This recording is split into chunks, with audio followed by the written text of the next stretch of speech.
the little light hasn't come on yet. Yours is. So I guess we're ready to go. Good morning, everyone. It's Friday, March 26th, and this is the Agricultural Committee. We're holding our morning meeting in regards to H218. It's an issue dealing with the sale of unpasteurized raw milk. And we have 3 guests with us this morning. And I've got you down on my sheet, Julie and Elizabeth and then Molly. But if you need to switch that for time constraints or anything, I'd be glad to change that order if it would help any of you. If not, we'll run by the order. Okay. Good. So Elizabeth, it's good to have you with us, and you're from the health department, and you can introduce yourself and your title. Sure. Thank you very much to the committee for the opportunity to speak with you today, and just let me know if you can't hear me. So I'll just introduce myself and Julia. So my name is Elizabeth Worsing. I'm the Senior Environmental Health Program Manager at the Health Department. So I oversee the Food and Lodging Program, which was our food safety program at the Health Department. And I'm joined today by Julia Brennan, who is our infectious disease enteric epidemiologist and a nurse practitioner. And she's responsible for a lot of the foodborne illness surveillance at the health department.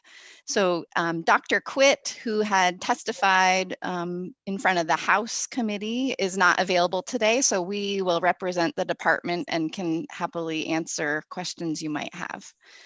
And we did want to point to the health department has submitted written testimony on this topic, hopefully to both committees. Hopefully you've been able to obtain that. And so I'll just summarize a few of the key points from the department.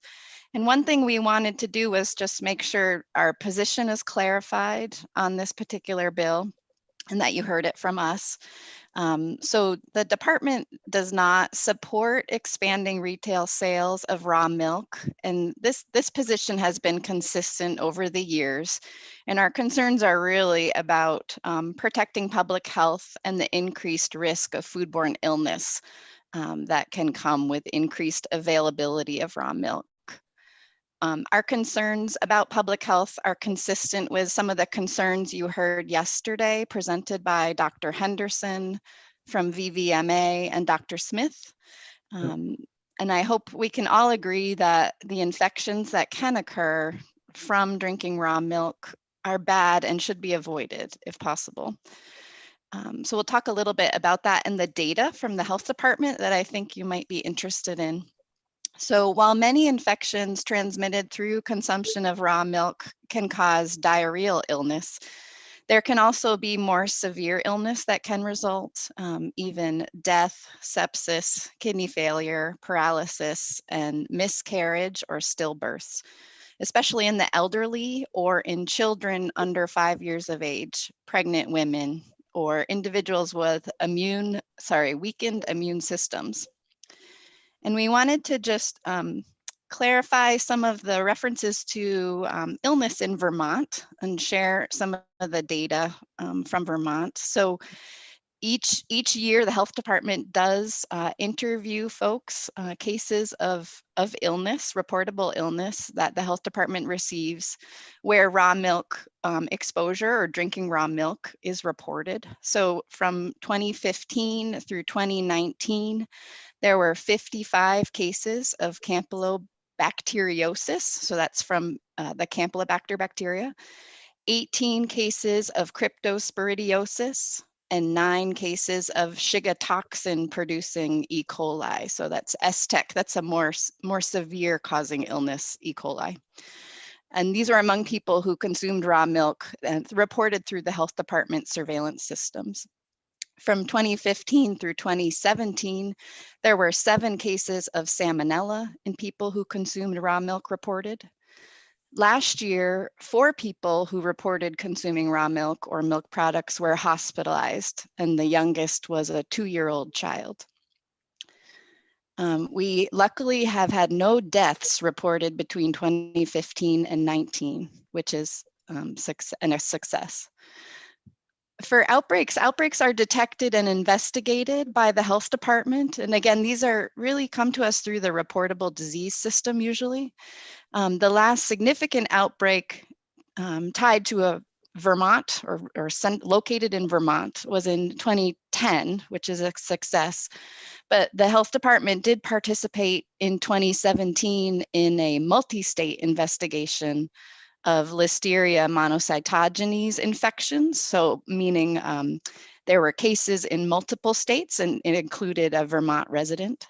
So there were 8 people infected with the outbreak strain of Listeria from 4 states. All 8 people were hospitalized, including 2 people who died, and 1 was a Vermonter. One of the illnesses was reported in a newborn, and cases were traced to a common source of, in this case, it was raw milk cheese from a creamery in New York State. There's also currently a national Listeria outbreak happening associated with unpasteurized milk cheese that has resulted in 11 cases, 10 hospitalizations, and 1 death. This outbreak is ongoing. At this time, there are no Vermonters associated with that outbreak. So we share this because we just want to convey to you that reports to the health department of foodborne illness often represent just the tip of the iceberg of the overall foodborne illness burden. So these are people that have experienced illness and have contacted a medical provider, obtained a test, and been diagnosed with a reportable disease. So in epidemiology, we know that the burden of illness is often greater than what is reported to the department alone. So for example, some people may experience diarrhea and stick it out at home. So the cases that come to us may represent the more severe illness. So it's estimated that for every case of brucellosis diagnosed, there are approximately 15 additional undiagnosed cases. For Campylobacter, there are additional 30 undiagnosed cases. For STEC, that more severe E. coli, there are additional 26 cases. And Salmonella, an additional 29. For cryptosporidiosis, it's estimated there are an additional 99 undiagnosed cases, for every confirmed case. We also wanted to share that it is notable that during COVID-19 response, while the respiratory illness reports have decreased in Vermont, the reports of enteric infections have remained steady, despite barriers to accessing medical care during this time. So this means that the diseases spread through contaminated food and water have not decreased during last year. So I think you've heard a lot about the concerns about unpasteurized milk. Nationally, 81% of outbreaks reported in the US are from states where the sale of raw milk is legal. And raw milk is 150 times more likely to cause an outbreak than pasteurized milk. One of our main concerns is that consumers that purchase food products in retail settings often assume that the food is safe and free of pathogens that can cause illness. Consumers may be unaware of the risks of drinking raw milk, so they're unable to make an educated choice. Expanding access to raw milk, our concern is will increase the likelihood of human illness and outbreaks in Vermont. So while adherence to good hygienic practices during the milking process can reduce the risk of milk contamination, pasteurization is the only way to ensure that milk and the products made from it do not contain harmful pathogens. Before the widespread use of pasteurization, milk caused over 25% of all foodborne outbreaks. We do understand that selling raw milk poses an economic opportunity for producers.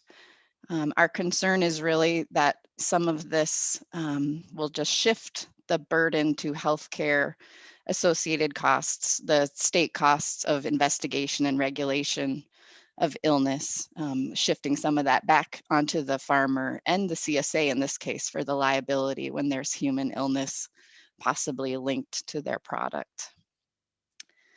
And lastly, Vermont is not an island. So once the product leaves the farm, it's challenging to control who might consume that milk. So it's possible that expanding access could cause illness in residents of other states. We see multi-state outbreaks often associated with lots of different food products. But most recently, there's been a Campylobacter outbreak associated with raw milk consumption in New Hampshire, which I believe another person might have referenced for you. This is very recent. It happened last month, and it actually across 3 states. So there's cases across 3 states.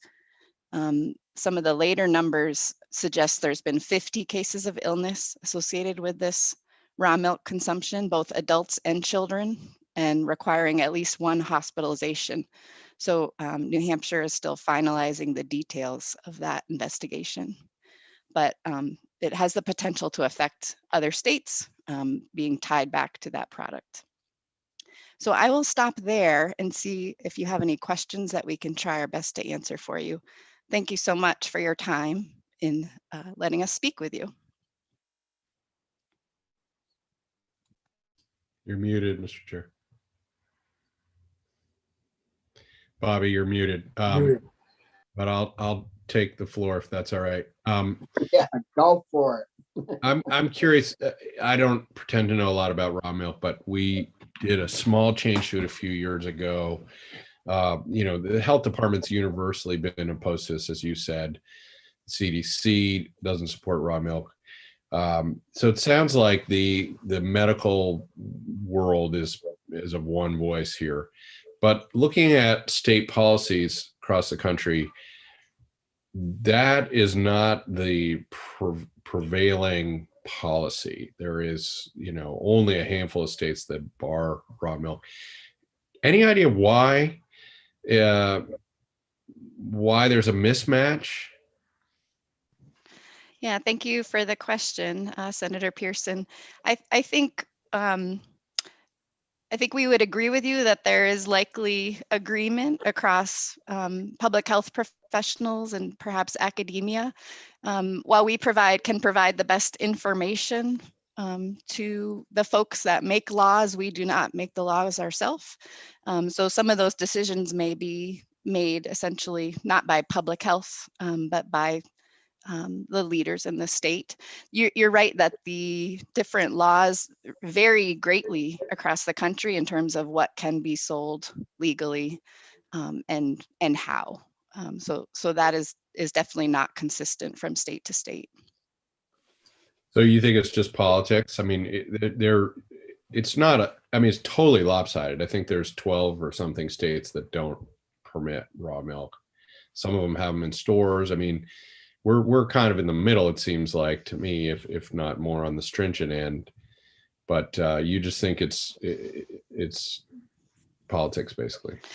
I think each state has their lawmaking process and may consider different viewpoints and perspectives and information. So I can't speak to what might be happening, but I think the public health professionals' opinion is consistent with the just concerns about the protection of public health, which is just what we are responsible for.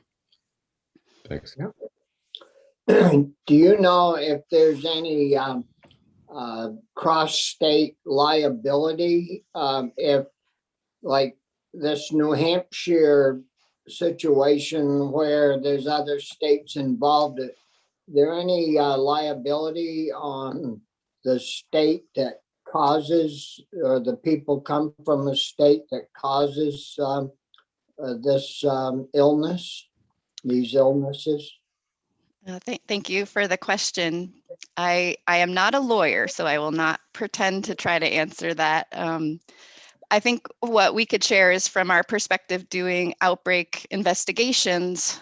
So for example, that 2017 creamery outbreak, to my knowledge, that creamery has not reopened following that outbreak. So I think there is a risk to the producer for sure if an outbreak investigation happens. I can't speak to the state liability, which I believe was your question, but I think in the case of illness or death, there is always a concern for the producer, and depending on the outcomes, that may determine the severity.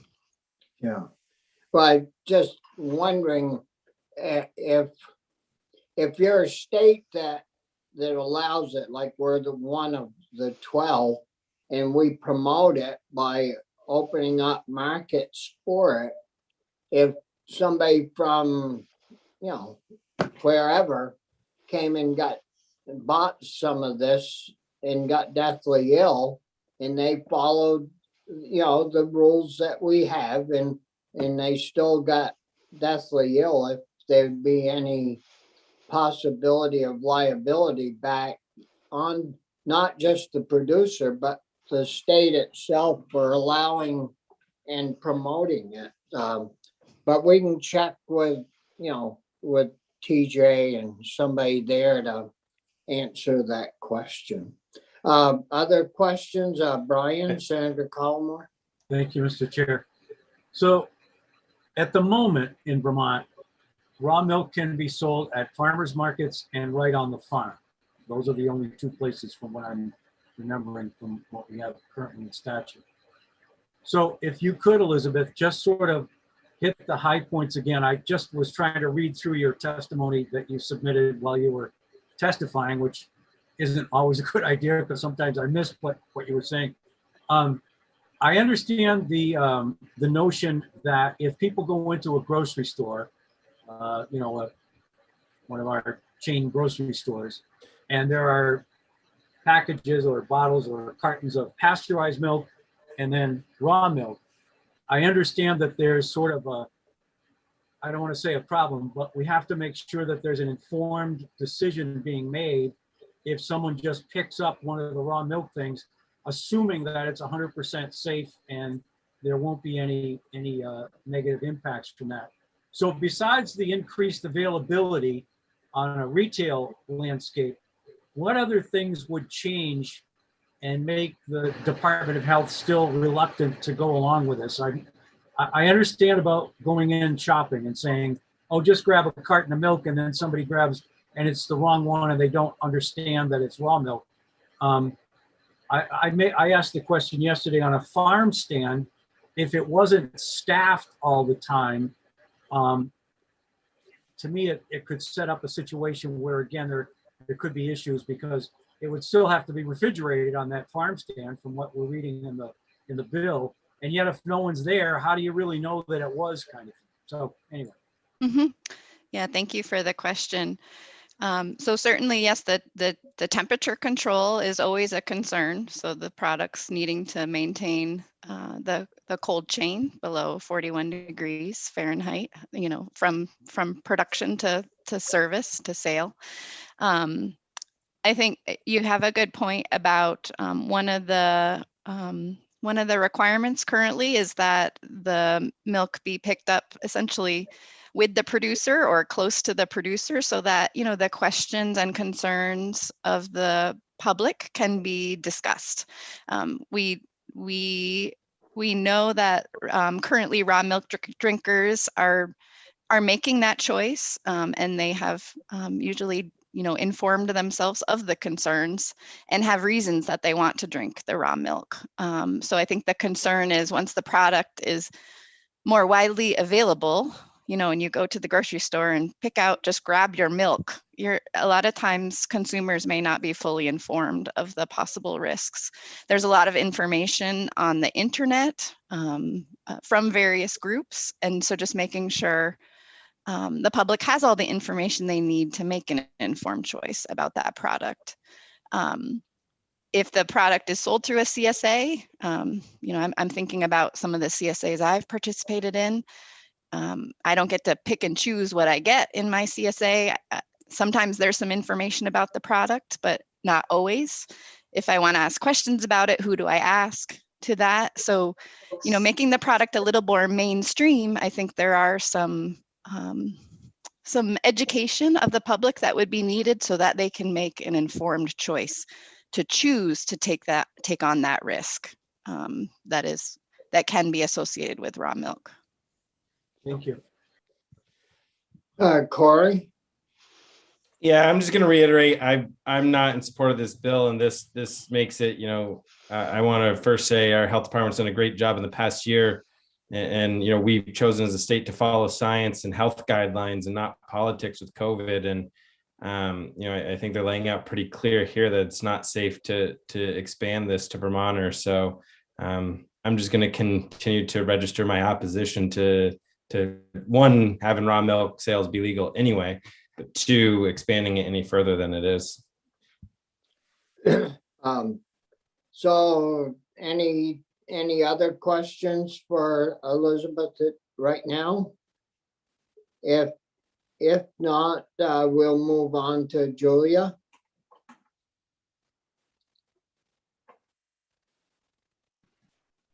Good morning. Good morning. Dr. Quitt registered or submitted her written testimony, so and Elizabeth read kind of our combined position and ideas. So I'm happy to answer additional questions that you weren't able to ask Elizabeth, but I don't have more to contribute other than the health department doesn't support expanding the sale of raw milk. Yeah, well, I don't know if there are other questions at this point, but as we get in further into the bill, we may have additional questions, and Linda has your contact information, I hope. And so we could get back in touch with you if we have additional questions that we need answered. Brian? Yeah, thank you, Bobby. I don't mean to dominate the discussion here, but we heard testimony yesterday from both Molly and Kent, and I seem to get different answers about the testing. We talked about the PCR testing. I think there's only one place in Vermont that is able to do that, and I don't remember the number. I'm trying to recall what Kent said, that for $25 you can get, I think he said 4 pathogens tested. And then Molly was clear that, and I believe her example was from out of state. She's with us, so I'm sure she'll remember. I want to say it was Cornell, maybe. There's another place where you can send a sample, and it was more like $110 or $120, $125 every time you did it, which, if you're trying to sell raw milk and make a profit, there's diminishing returns if you're spending more on finding out how safe it is than if you're. So could you shed any light, either Julia or Elizabeth, on what you know about the testing availability? Sure, thank you for the question. So food, and I assume you're talking about pathogen testing in the raw milk. So it's testing the milk for Campylobacter, for example. Yeah. Mm-hmm. Yeah, so our experience with pathogen testing or food safety testing it is challenging. In some ways, you are looking for a needle in a haystack. So you're submitting a sample for testing. The pathogen may not be evenly distributed throughout the product, throughout a large, container of the product, for example. So testing a sample here and there may give you information about that sample, but would really need to be done, in our opinion, in a representative way to really represent, that product overall, or that batch, for example. You're right that pathogen testing costs can vary greatly depending on the type of test also that is done. There may be some quick initial PCR testing that may be faster and also potentially cheaper.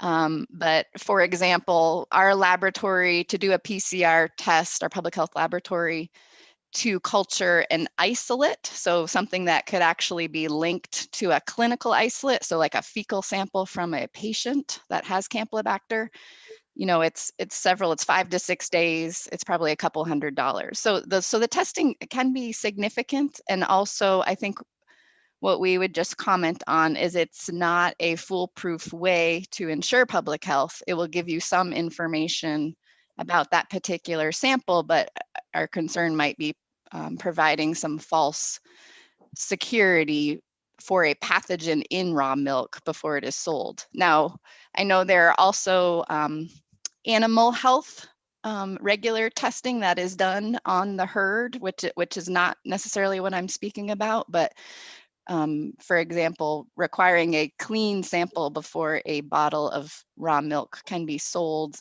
is going to be challenging and potentially not economical for the farmer if you are looking for something that would represent everything that they're selling, for example.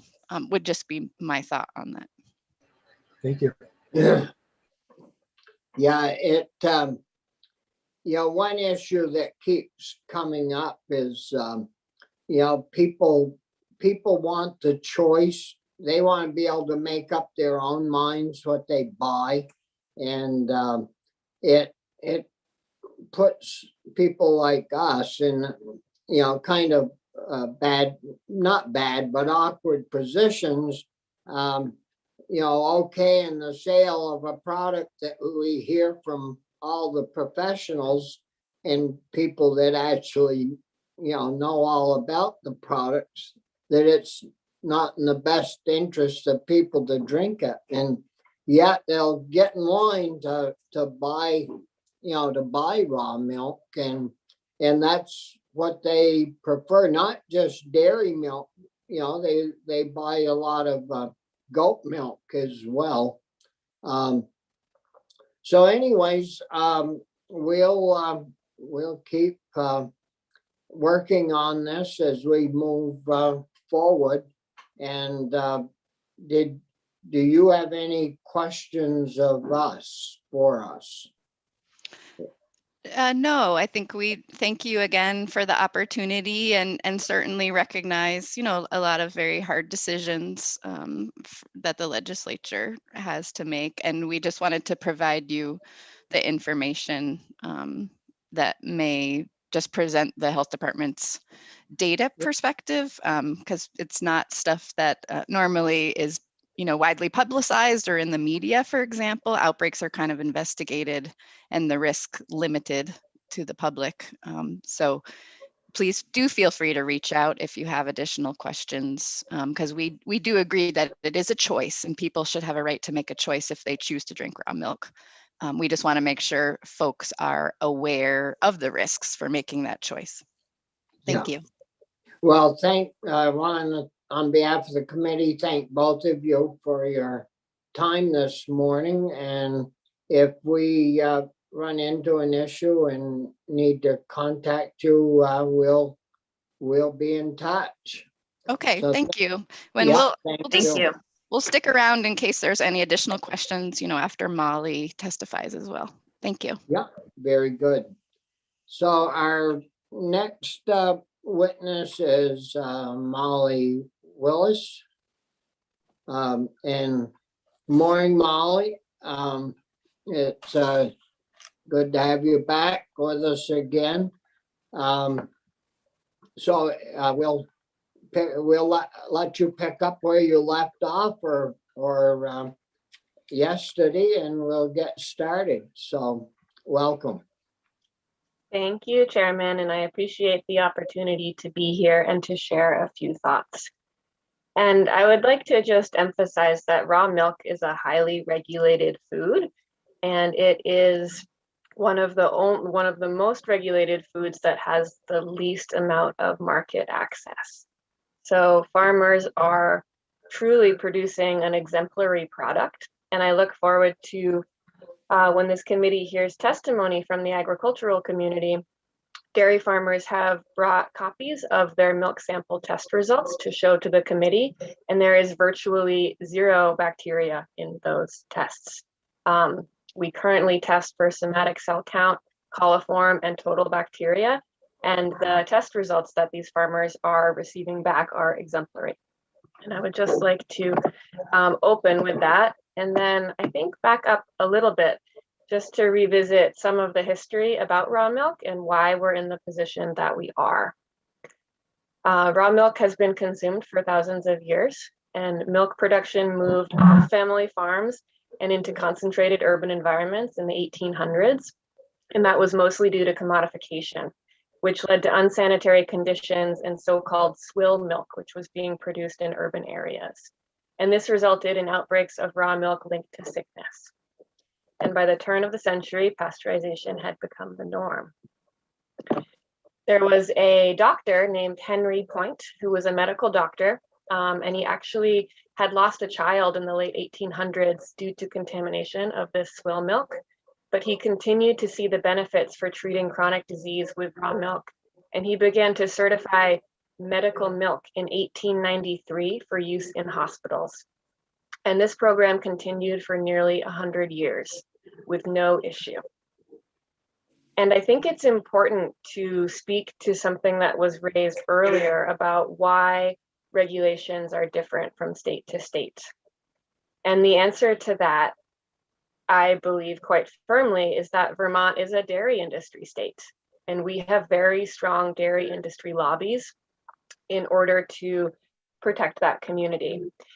And rural Vermont serves all interests of all farmers. But we do believe in equal opportunity. And we do believe that consumption for this product and interest for this product is only expanding.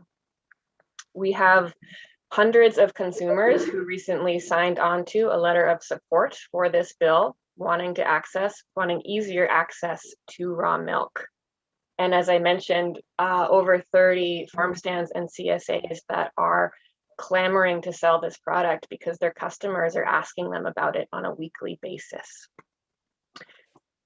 The small herd size and strict regulations have led to a good safety record in Vermont, and I'm very thankful to hear some clarification from the Department of Health, and I still think it's important to distinguish sicknesses that come from processed raw dairy products, which is the vast majority of outbreaks, seem to be linked to products like cheese and ice cream. And just to be clear, that is not what we are talking about here. And also, other states have different regulations. As we have mentioned, New Hampshire, Maine, and Connecticut all allow for both value added and retail sales.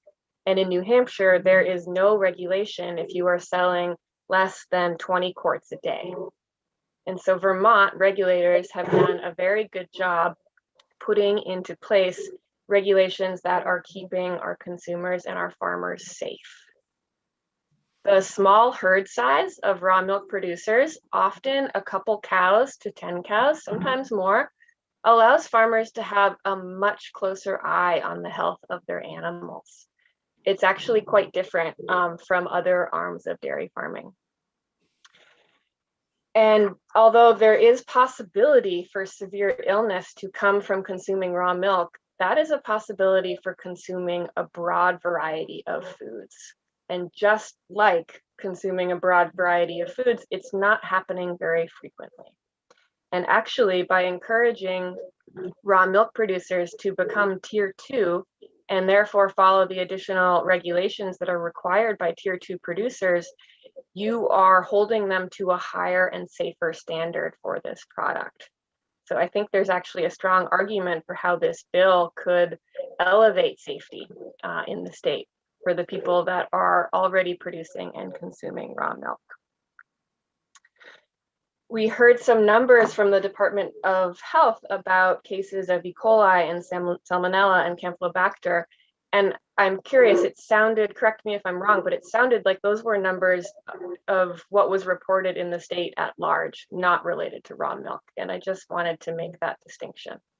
And again, bring up the fact that a lot of the outbreaks in New Hampshire and Maine are related to cheese. And with all due respect to Dr. Kent Henderson, he opened his testimony yesterday talking about how this committee was discussing legalizing value-added raw dairy products. And that is not in the bill. And I would just like to bring into light that there is a knee-jerk reaction against anything related to raw milk from a lot of folks in Vermont. And the truth is that these farmers have been producing a high-quality product for 12 years now, and they're doing an excellent job. And they've been doing an excellent job without receiving a lot of support. And again, this product is not going anywhere. It is our responsibility, I believe, to support these farmers, to help them do a better job, and to help them achieve some level of economic success selling their products to keep everyone safe. Farmers are currently solely liable if anything happens from a consumer drinking their raw milk. It is 1000% in their best interest to provide the safest product that they possibly can. And raw milk consumers are an incredibly educated group of people.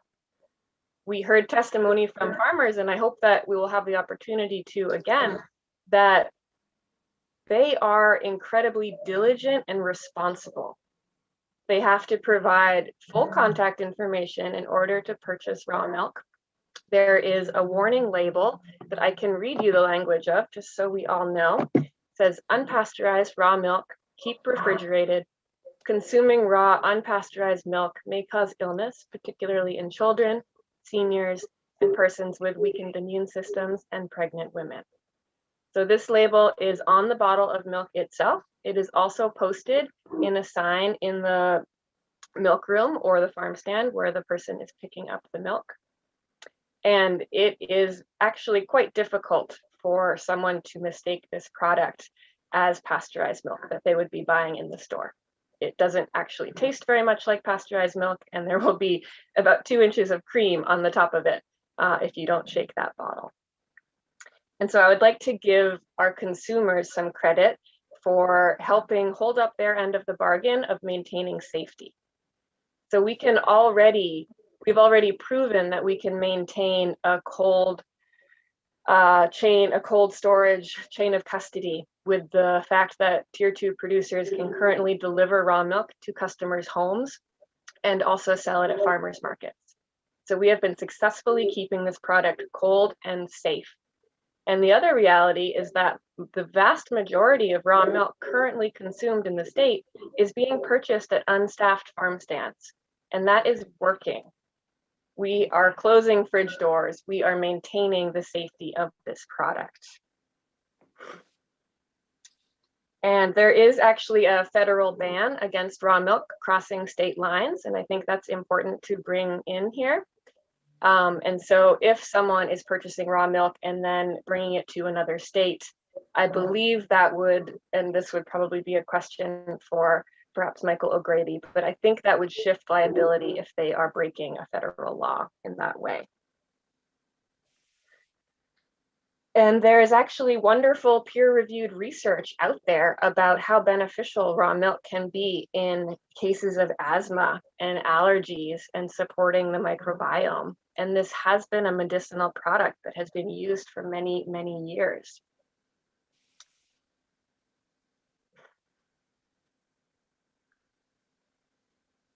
I very much hope that we can bring farmers' voices in to share their experiences over the last 12 years of this being a regulated product in Vermont.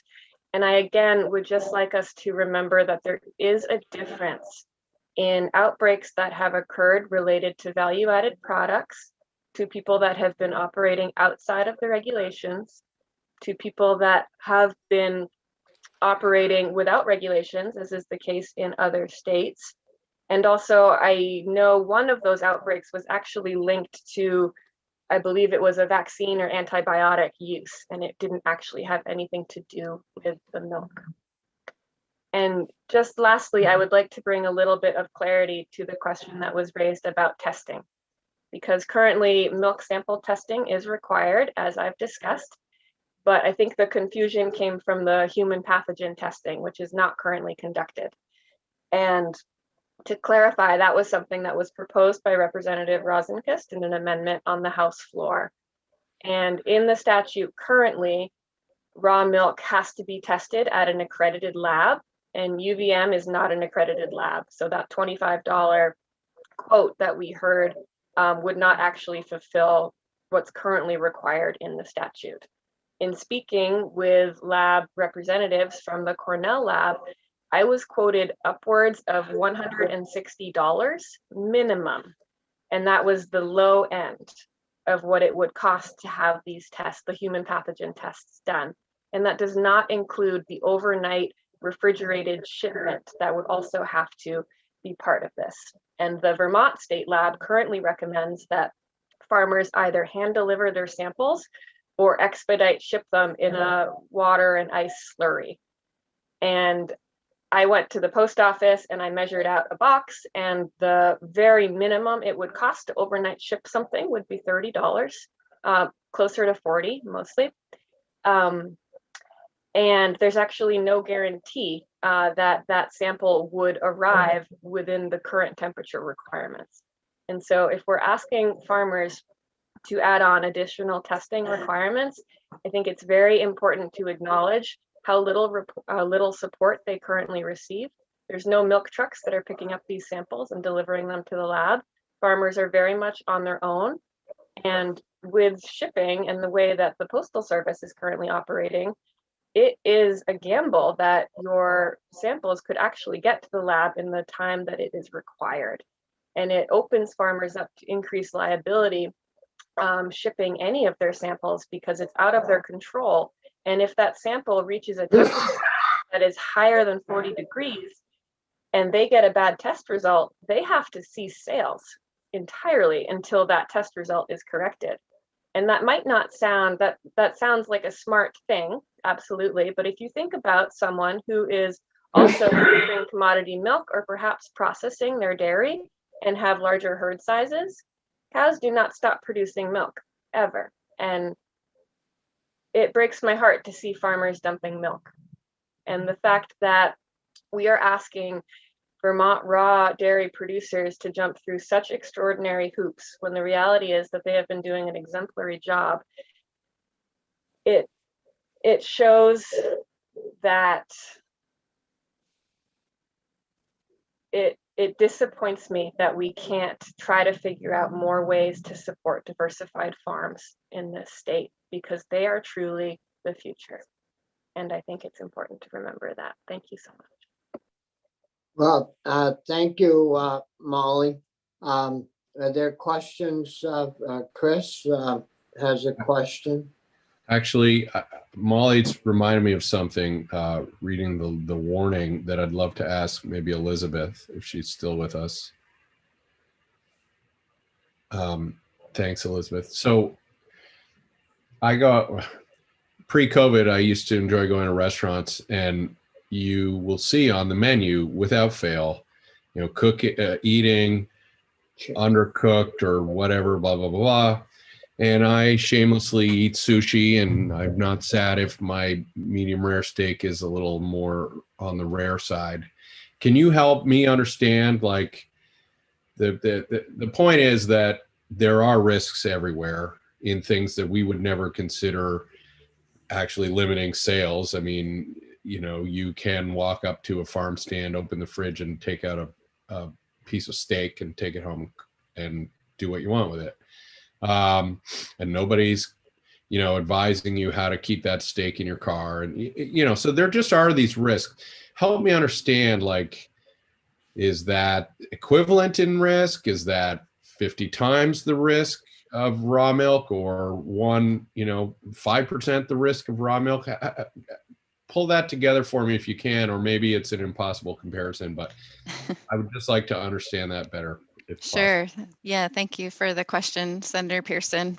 A few things come to mind that maybe we could talk about briefly. So you're right, there is a consumer advisory that's required on menus for those undercooked items. So for example, undercooked burgers, medium rare ground beef burger, which does pose risk potentially for the STEC, the E. coli infections as well. The health department has investigated a few actually outbreaks more recently associated with consumption of undercooked beef burgers, even including cases that were children. So there is a risk naturally with that product as well. Ground beef is highly regulated through the meat inspection programs in states and USDA, and there is testing that's required of that product for things like STEC, for example, in that avenue. And the Agency of Agriculture may be able to speak more to the regulated meat industry than I am. But similarly with oysters, there is a shellfish sanitation program where there's water, the harvesting waters, some requirements for temperature control, some requirements for controlling Vibrio, which is a bacteria that can, a virus that can be associated with eating raw oysters, for example, in some cases. So there is a risk with some of these other food products, as Molly pointed out as well. Our concern is we want the public to be aware of those risks and notified also of the potential risks. So the FDA food code in states that have adopted more recent versions of the food code, which we do need to do in Vermont, requires the specific menu item to have an asterisk to indicate it's an undercooked food product so that the consumer is well aware of that. The health department does outreach from time to time to try to increase food safety education amongst the public about some of these risks with a lot of these different food products. But at the end of the day, it is a choice that consumers make, and we do want them to be well informed of those risks. And relatively, we make it pretty easy for those producers to bring their products to market. And so what I'm trying to understand is my health risk when my burger is undercooked versus my health risk from raw milk, because we put one producer through both they're all regulated, they're all tested, they're all following rules up the wazoo, and one of them, in terms of beef, I can easily buy it right at a farm, at the farmer's market, from my farmer who I'm getting vegetables from, who connects with another farmer. So, the raw milk advocates are not even asking for anything close to the lax or availability that we have for beef. So is that because you could get way sicker with raw milk than undercooked beef, or is it about the same health risk? That's what I'd like to understand. Sure, it's a good question. I think there's a much larger population that eats ground beef compared to the population that drinks raw milk. Sure. The beef industry is highly regulated, and inspectors on site during slaughter and processing while it's being produced. So it's very different, the regulatory systems, I would say. Vermont does have a great does have regulations for these raw milk producers, as Molly indicated. So that is different than some other states. But the pathogen is similar. One of them of concern is STEC, so the Shiga toxin producing E. coli has been associated with ground beef outbreaks. And also, we indicated it is a pathogen that can be seen in raw milk associated illness as well. There's others, Campylobacter, Listeria, Salmonella, that we discussed. And maybe just to clarify for Molly's question, so the data that we did share was cases of Campylobacter through the interview with the health department that indicated they drank raw milk. So these were data points for raw milk drinkers in Vermont. Okay, so the risks are kind of similar. The scale is way different, and you're comfortable with the way we regulate meat sellers. That does seem to be working. I mean, you don't hear about that. Yeah. Sorry, I just want to make sure that point is clear. So of the folks with Campylobacter. There are a group of them that told us their source, and 87% of those drank raw milk only. And then the rest drank E8 products. And for cryptosporidiosis, of the people who told us their source, 58% only had consumed either goat or cow milk, and the rest had products like cheese made out of raw milk. You good, Chris? Yeah, thank you. It's helpful. Molly, could you tell us, or maybe Elizabeth, the difference between bacteria in goat's milk versus cow's milk? Is there a difference? And because this includes both goat and dairy cow milk, so is there any major difference in the makeup of those two milks to that one would have a higher bacterial level than the other? Elizabeth might be able to speak to this as well, or possibly Julia. I can just say that biologically, goat milk has a higher somatic cell count just because of the biology of the animal, and that has been considered in the testing requirements. Thanks, Molly. And I would just add that we've seen human illness from folks that have drank both cow milk or goat milk. But no greater incidence from goat milk than cow milk or dairy milk? I can't speak to that. Some of it, may be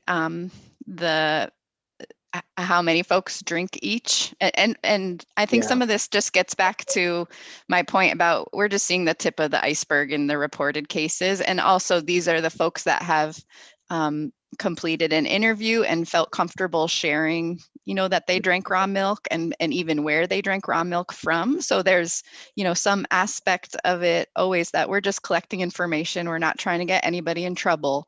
We just are asking the standard foodborne illness questions as part of the, the case interview. So similarly to some of the challenges during COVID investigation, folks, just need to be comfortable sharing information with the health department that helps inform the data. Well, we can probably pick that information up right from the ag agency. I know the level of bacteria with goats is higher, than with dairy cows, because of their makeup. What about why couldn't our new state lab that we have in Randolph, why couldn't they do more testing, or this test that may have to go now to Cornell or out of state? Why couldn't that be performed at our lab down there? Yeah, that's a good question, Senator Starr. I think that's probably a best question answered by the Agency of Agriculture, whose lab that is, and UVM. I don't want to speak for them regarding their testing programs. Well, we know UVM can test it, but they aren't certified. So what about you, Molly?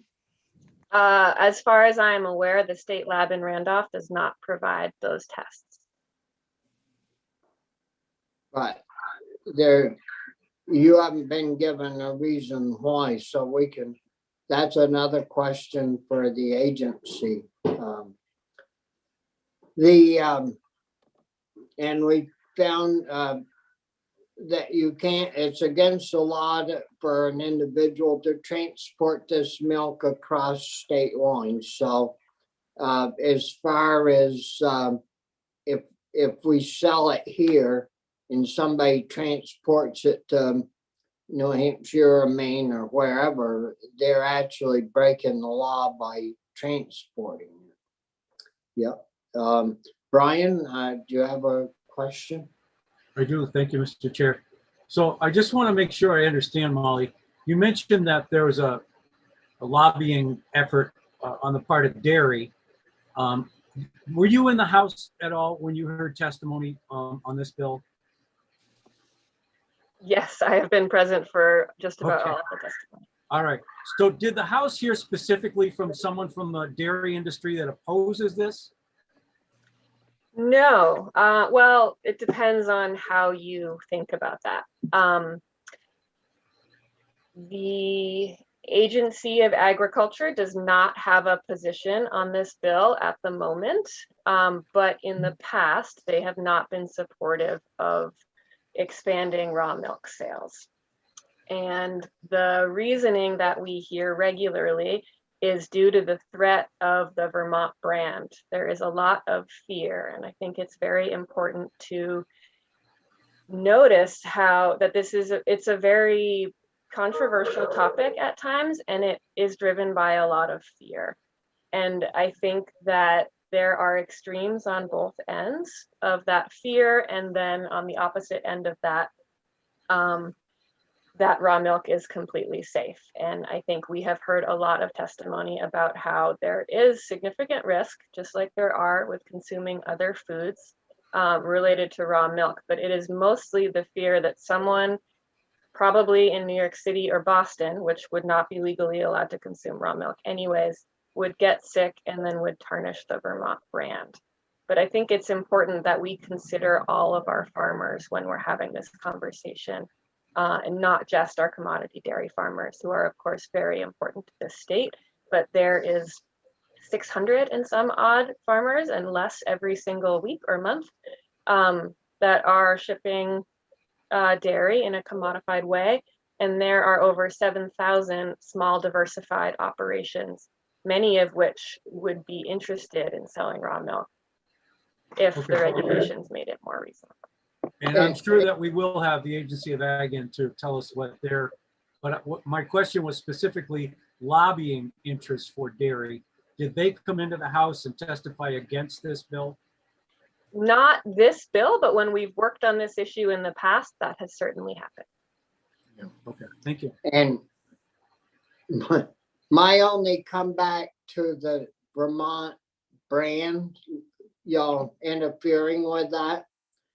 A few years back, we tried, you see the milk tankers going down the interstates constantly, and they aren't all stopping in southern Vermont. They're going on to Boston and Hartford and Providence and the metropolitan areas. And we tried to set up a system where we would brand that milk as Vermont milk on the carton. And one of the largest co-ops in Vermont was adamantly against that, because it's milk from everywhere that ends up there, and we wouldn't want to use the name Vermont on it. And of course, what they were afraid of is if somebody went in the store and saw milk with Vermont on it, they'd probably pick it up and leave the other milk sitting there, and they didn't want that to happen. So they wouldn't use the Vermont brand to promote Vermont milk. Yeah, that was rough. The other question, I guess, Molly, I don't know if you answered this yesterday or not, but the question has come up a couple of times about allowing farm stands to sell product. But yet we know, and you know, that all farm stands are not, there are not people there all the time. Some of them have their little coin boxes. So how would we, if we were going to allow that, would we not allow a farm stand that is not manned, 100% of the time from being able to handle raw milk? Thank you for the question. And I think if the committee decided to move forward that way, it would be overwhelmingly devastating to the raw milk community, because the reality is that the vast majority of raw milk is sold from unstaffed farm stands currently. Well, yes, unstaffed or staffed? Unstaffed. And as mentioned, a lot of these farmers are milking just a few cows. They are often not farmers that have employees. And I think it's a very dangerous precedent to set to require our farmers to become retailers when in actuality they should be farming. So how do we do the contact tracing? How do we make sure the milk's staying below, 42 or 40 degrees? How do we, as people that if we allow this, how are we assured that that happens? So the current requirement is that milk must remain at 40 or below 40 degrees, I think it is, at all times. And farmers have testified about their refrigerator setups and temperature logs that they check daily. That's not currently required in the statute, but is something that is happening and something that farmers are willing to do. The way that the transactions work is all raw milk customers must provide their full contact information. And currently in the law, they provide that as well as a transaction log. And right now in this bill, the farm stand and CSA owners would collect that contact information, and then within 1 week, they would transfer that to the farm that produced the milk. And that is so that if there was an issue, it would be easy and fast for the Agency of Agriculture to access that information from one point. Also included in this bill is giving the agency the ability to inspect all establishments that are selling raw milk to ensure that they are doing so in a safe manner. Does that answer your question, Senator? Well, it confuses my question, that's for sure, because I can't understand. I mean, you hear people with farm stands, or we do anyways, occasionally, they come in and say that people have come to their farm stand and take veggies and take the money out of the little box, and in some cases take the whole box. And here we want to allow people to be able to come to the farm stand, pick up milk, and sign in that they've picked up a gallon of milk. Yes. And nobody there. I mean, I don't know how we're gonna verify. Well, I think it's important to emphasize that this has been the system for 12 years, and we've heard significant farmer testimony about the compliance of customers and the high level of responsibility that customers are taking. And so they are providing their contact information. There's a lot that can be accomplished through very clear signage, and also communicating with the person that's often on the property and around. They might not be manning a register around the clock, but they are often available. And so customers are holding up their end of the bargain. And they are currently required by law to be offered a farm tour by the producer, just so they can see how the state of the farm and how things are ran. And it's been working, Senator. That's all. Yep. Chris, you had a question. Yeah, I want to emphasize that that's not what this bill is asking about, right? This is about the next step of the farm stand down the road, so that, or a CSA, as I understand it. And I had a constituent who was asking to have it, there's a small bakery around the corner from her farm where people pick up their CSAs, and it would be so cool if she could send her customers there, because their customer has to make 2 or 3 stops, and she's saying, could we speed it up? My question for you, Molly, is in the current setup, can I just drive up to a farm that sells raw milk and buy it? Because we used to have to pre-order, and there had to be that pre-existing relationship. Can you help us remember where we are with that currently? If you go to the farm that the milk was produced and you provide your full contact information, you can legally buy raw milk if you record that transaction. And again, the farmer is required to inform the customer to keep the milk refrigerated and also to offer the customer a farm tour. Okay, thank you. That's helpful. Other questions from committee members? And Molly, do you have any questions for us? Thank you for asking that, Senator. And I would just reemphasize my desire to bring farmers into this committee room to provide testimony. They can speak to this much more closely and passionately than I can. And it truly is their reality. And this is, again, a group of farmers that we need to be celebrating and lifting up because they've been doing an exemplary job rather than having them feel like they are persecuted. Yeah. Well, we'll certainly have some farmers in. That's for sure. Anthony? Yeah, just two comments, which you've probably already heard, but one is that I do think bringing in some farmers would be important to talk to the farmers who are actually setting up these systems. And I want to just emphasize what you said before, Bobby, about there not being a Vermont brand. I mean, the Ag Department being concerned about harming the Vermont brand. I wish we had a Vermont brand of milk that we could worry about doing harm to, but they've consistently resisted developing a Vermont brand. So I just don't buy that argument that people are not going to say, oh, somebody got sick from raw milk in Vermont, so I'm not going to buy food. I'm not going to buy, Agrimark milk anymore, or Hood milk. That's just a ridiculous argument. Too blunt. Yeah. Yeah. We found that out years ago when we put it on their packaging. Yeah.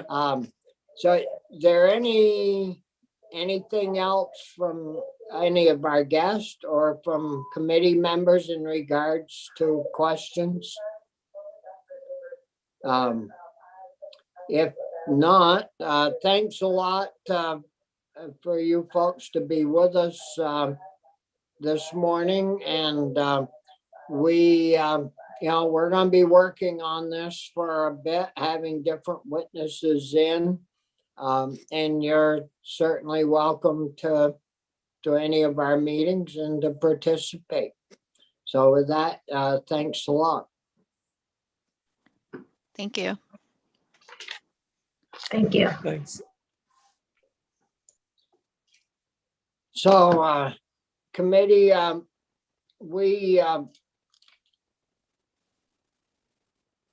we have anything else lined up for sure for this morning, Linda? I think it's open. It's open. Yeah. So we need to talk about our S100 bill. That's on hold until next Thursday.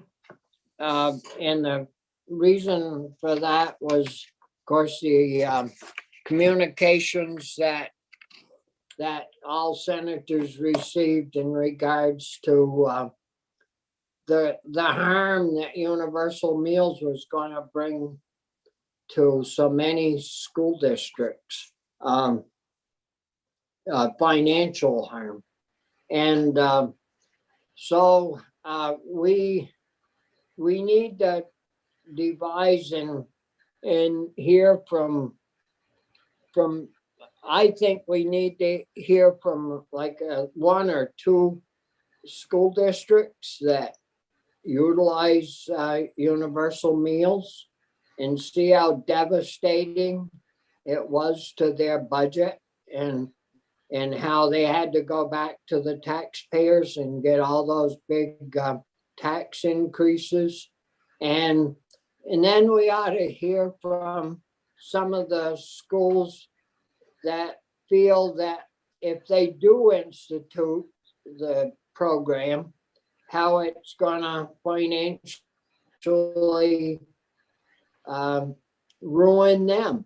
And they're gonna have to do away with other critical subjects and maybe a sports or two program because it's gonna cost them so much. And what I'd like to do is have them both in the room in our meeting at the same time and start with the school with the universal meals program. And I haven't got a clue what we would hear, but it kind of, from just being around and knowing a little bit about the way things work, if a school district did have universal meals and it was costing them all outdoors, they would have done away with it long before now. And I don't know if you guys have some thoughts on how we can ease that thought amongst our fellow senators about these letters that they've been getting, how school districts would have to do away with other key programs if it was going to cost a lot of money. Not that I agree with raising school budgets to take care of this. It should be part of the overall school budget, and that's what I was intending to have happen anyways. It would just be part of their school costs. Brian, you had So- your hand. Just in terms of a process question, and this is just a question, does it make sense for us to ask to have the bill recommitted back to us? If we want to work on changing it, it seems like it'd be better if we had it here.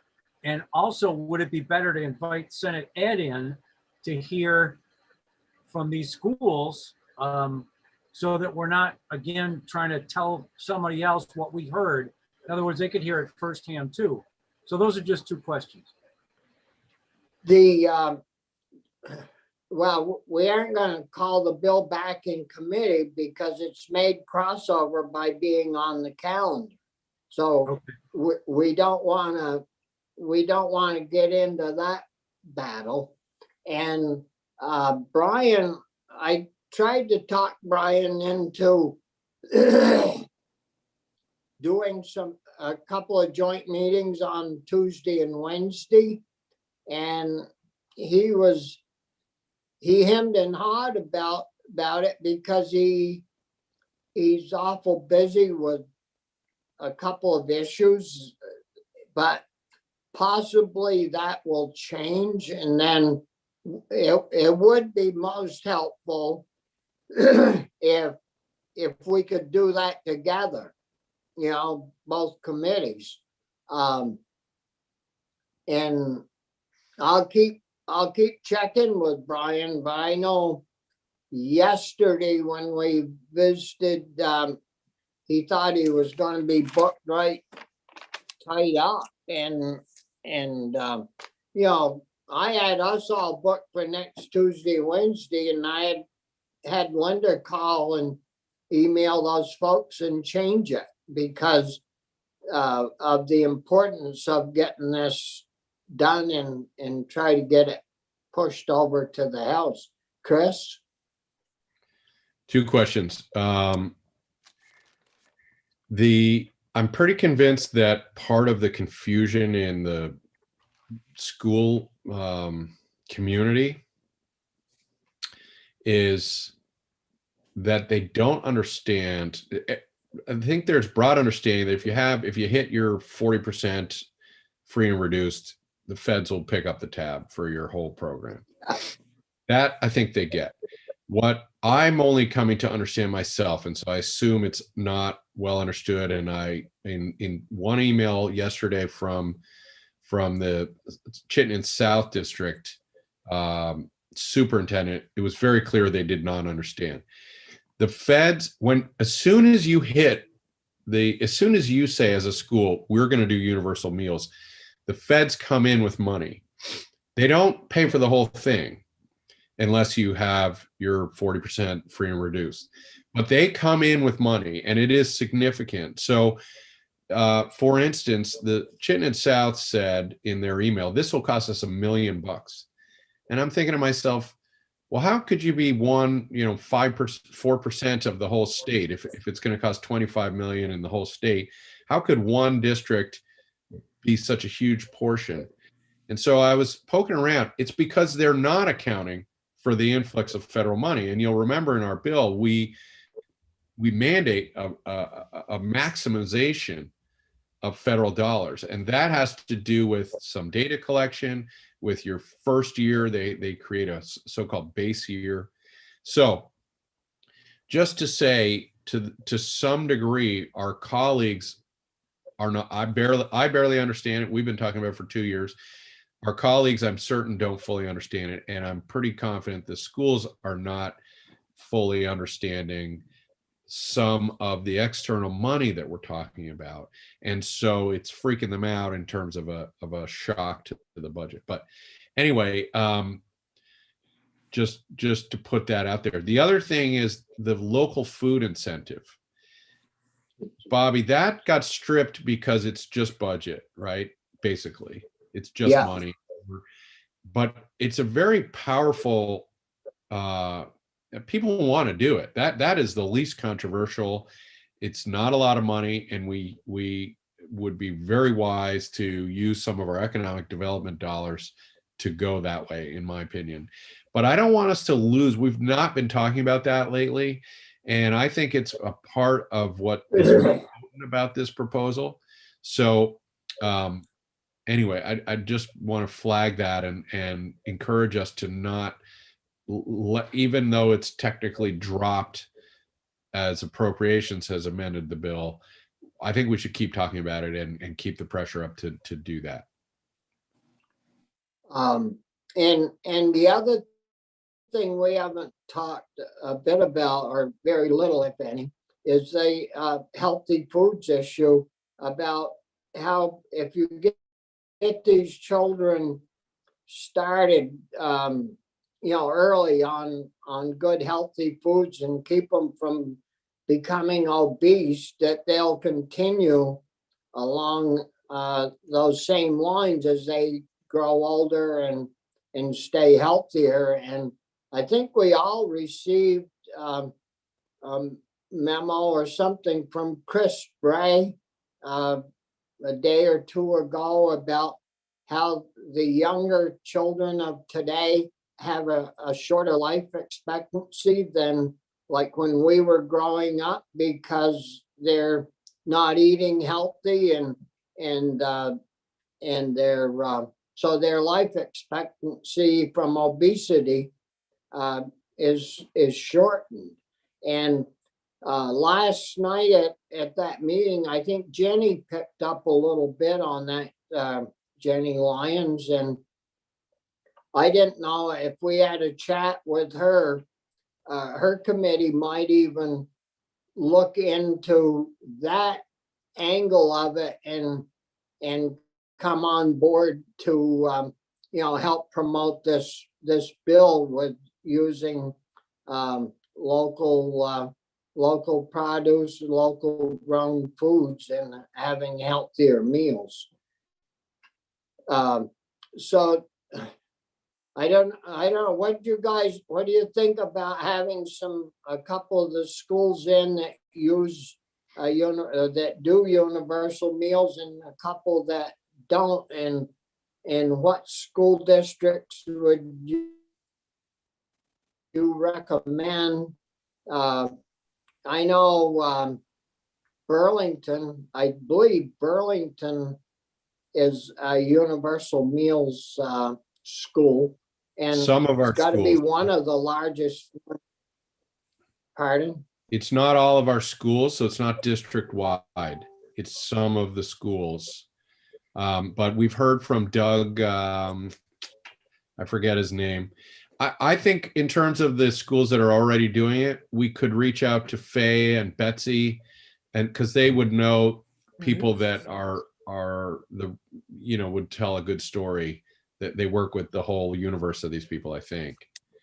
Does that, I'm happy to do that if that makes sense to you, Bobby.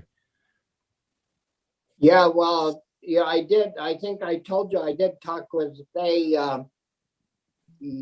yesterday morning or the morning before, and told her we had to get our ducks lined up, and I know she was working on stuff with, you know, from their side.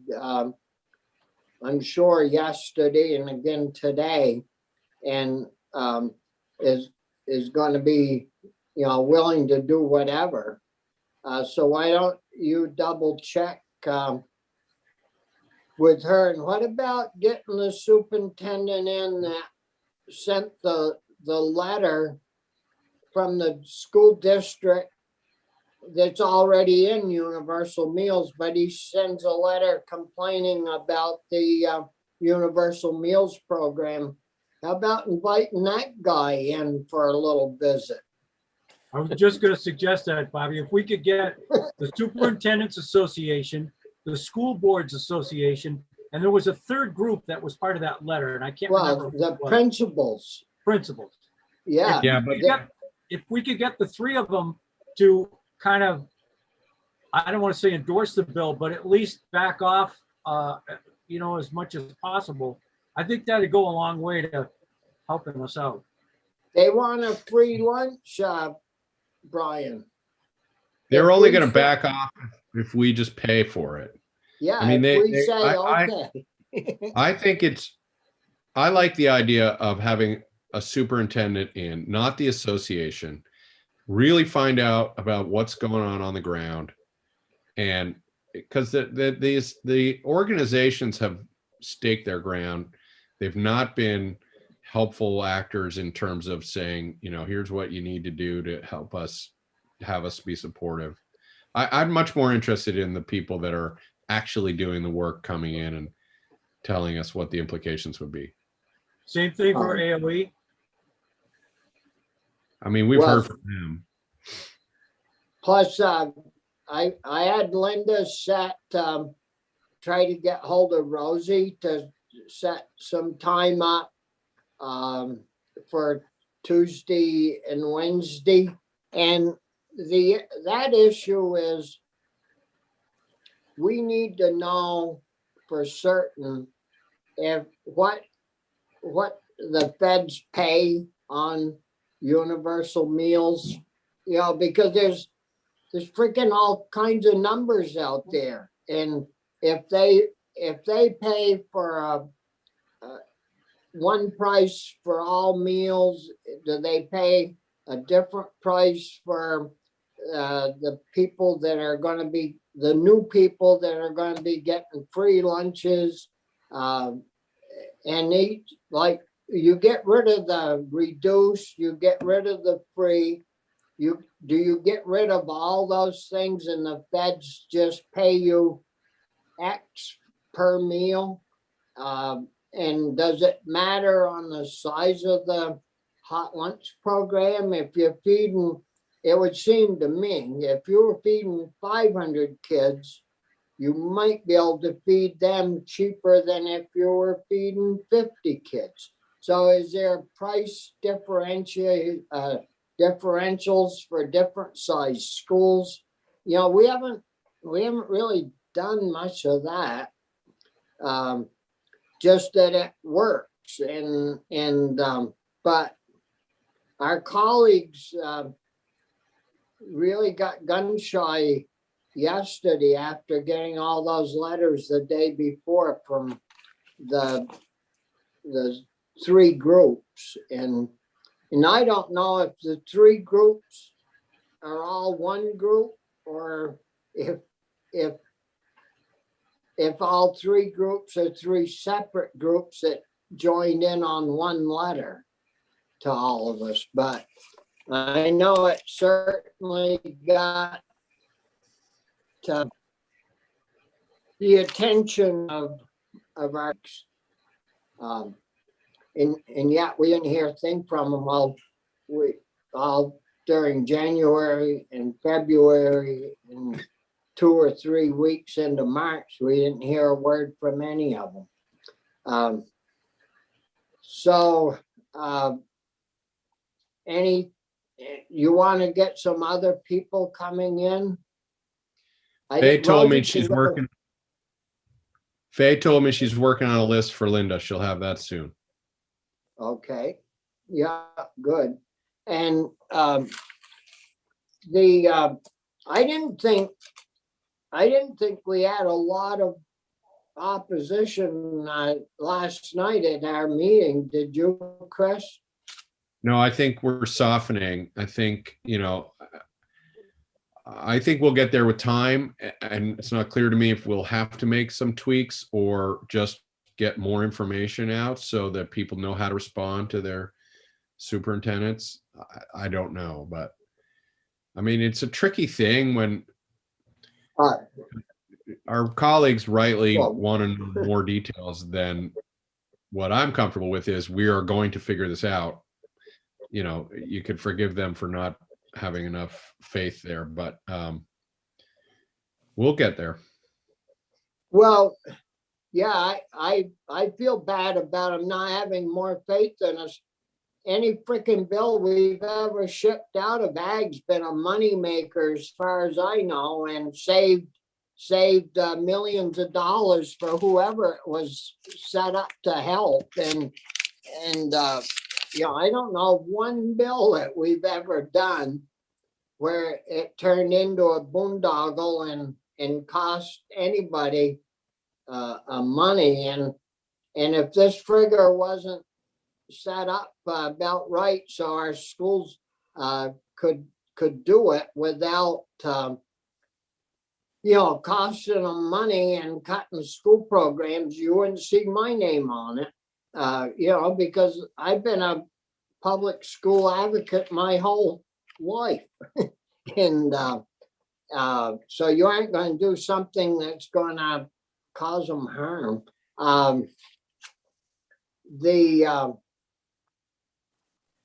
Just so folks know that this idea of paying for it off the top of the ed fund, so it's still the ed fund, but it doesn't show up in the local budget. I have asked JFO to help us understand the cost there. It's not as simple as 25 million off the top, because what about those 80 schools that are already doing it? You can't penalize them. So trying to figure out what it really would look like, at least to my mind, that's worth pursuing just for the idea of getting this moving, keeping this moving. I don't know that it's a great idea or a terrible idea. I just don't know, but. But aren't we talking about phasing this in over time? Yes, Yeah, that's 5 another years. trick. So that it- why do we keep saying $25 million if it's not going to be $25 million for 5 years or so from now, right? Well, it could be 6 years. I mean, we So don't what's it know going to cost next sure year? yet. Well, next year, all Why? indications are that the feds are going to extend the school meals program out for another year. So this coming school year, will 9 out of 10 chances it'll be covered by the feds anyways, just like this year is. And I kind of wonder about, and I don't want you to think I'm not support. Obviously, I'm supportive of what we're talking about doing, regardless of how we go about doing it. But I mean, I think to me, it seems like there's this possibility that if schools are not going to have to do it right away, like they're all making it sound like they're going to have to come up with $1 million next year, and that just doesn't seem to be true, unless I'm missing something. And I mean, in a sense, schools have the option of opting out of this whole thing, and I don't want to see them opt out, but that's important information if that's the case. I mean, that you don't have to do it right away. Right, but according to the bill, on or before July 1st, 2026, each school district shall comply with this bill. it gives them 5 years, but we can move that date out too, Brian, at least by 1 year. And Or you can do something about saying that you'll reevaluate it in 2026 and decide whether, where to go from Yeah. there. Yeah, but if you do that, then nobody will do it. Well, I think I hear what you're saying, but I'm not so sure that that's the case, because if it really does work and there really are schools that are doing it, I think some schools would decide to do it. And I think that if some decide to do it and it sort of grows over time because it's working, it'll convince those hardcore ones who are really opposed that maybe this is not such a bad idea because we're seeing our neighboring school districts do it. Right I have now, a we question just got, too. I'm sorry, Chris, I had a question about a definition of education spending. It's in the part of the bill that I was going to report on, section 3. So for purposes of calculating excess spending pursuant to education spending, it shall not include costs incurred by a school district or supervisory union to provide breakfast and lunch. That was in our original bill, but I thought, according to Jim Demaray's section by section, it was taken out by appropriations. But then when I read the bill from the calendar, it's back in again. So I don't think appropriations did strike it. I don't recall us taking that part out. And I think that's very important to leave in. There's a certain group of school districts that are right on the edge of being in excessive spending. And if this did cost them some money, it could tip them over the edge, and that's why that's there, is to protect that little group that's right on the, they watch every dime that they spend because they're so close to the edge of excess spending. And what happens if they fall into that thing? Does the property tax rate go up to cover it?